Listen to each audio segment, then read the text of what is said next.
નમસ્કાર મિત્રો, વર્ગખંડોની 4 દિવાલોમાં ગોખણિયા શિક્ષણથી બહાર નીકળીને સરકારના ધ્યેયને સિદ્ધ કરવા આજે અમે સૌ પ્રકૃતિના સાનિધ્યમાં કુદરતના ખોળે દફતર વગરનું શિક્ષણ, ભાર વગરનું ભણતર અને અનુભવની એરને એટલે કે રૂબરૂ એક કુદરતના સાનિધ્યમાં જઈ અને કુદરતના ખોળે કંઈક નવું શીખવાની તમન્ના સાથે કંટાસર પ્રાથમિક શાળાની આ નાનકડી એવી ટૂર, નાનકડો એવો પગપાળા પ્રવાસ, બાજુના એ ધાર્મિક સ્થળો અને સાથે કુદરતને ખૂબ જ રાજીપ કરતા એવા કુદરતી સૌંદર્ય સાથે ઝગમગતા 2 સ્થળોની મુલાકાત લેવા માટે નીકળી પડ્યા.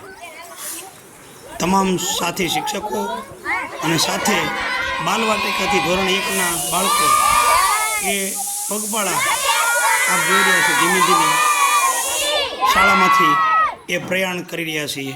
મિત્રો, કુદરત સાથે બાળકનું એ જોડાણ કરવા માટે અને એમને અનુભવ પૂરો પાડવા માટે અમે નીકળ્યા. રસ્તામાં અત્યારે હાલ વિજ્ઞાનને સંશોધન કર્યું છે કે ભાઈ ડ્રેગન ફ્રૂટ, જેને આપણે ભારતમાં કમલમ નામ આપ્યું છે, તો એ ફાર્મની મુલાકાત લીધી.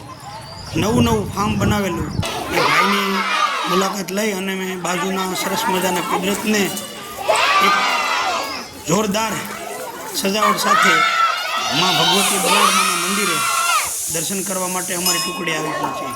અને મંદિરનું સાનિધ્ય, ધાર્મિક વાતાવરણ અને સાથે સાથે કુદરતની સજાવટ અને ચોખ્ખાઈ ઉડીને આંખે વળગી આવી. આપ જોઈ શકો છો મિત્રો, આ મંદિર ખૂબ જ વિશાળ પટાંગણમાં બનેલું છે અને એમની ચોખ્ખાઈ એ હરેક વ્યક્તિને ઉડીને આંખે વળગી આવી છે. મંદિરે મા ભગવતી બલાડ માતાજીના દર્શન કર્યા. ખૂબ જ બાળકોને મજા આવી. સાથે સાથે પૂજારી બાપા તરફથી પણ ખૂબ જ અમને સહકાર મળ્યો. તમામ બાળકોને પ્રસાદી મળી, માતાજીના દર્શન થયા અને સાથે સાથે અમને શિક્ષકોને પણ ચાની પ્રસાદી મળી. માતાજીના દર્શન કરીને અમે સૌ ધન્યતા અનુભવી. સાથે ખૂબ થોડીક વાર વિહામો લીધો. બાળકોએ પ્રકૃતિના ખોળે એ ખૂબ જ મજા માણી. ત્યારબાદ અમારું આ ટુકડી, અમારું આ શિક્ષણ પાછું ફરી અને ધીમે ધીમે બલાડમાના સાનિધ્યમાંથી એ લોઠેશ્વર મહાદેવ તરફ પ્રયાણ કર્યું. અને એ પગપાળા એ લોઠેશ્વર મહાદેવ અમારી ટુકડી આવી પહોંચી. અલખ નિરંજન હર હર મહાદેવ એ નાદ સાથે લોઠેશ્વર મહાદેવ એટલે પુરાતન મંદિર.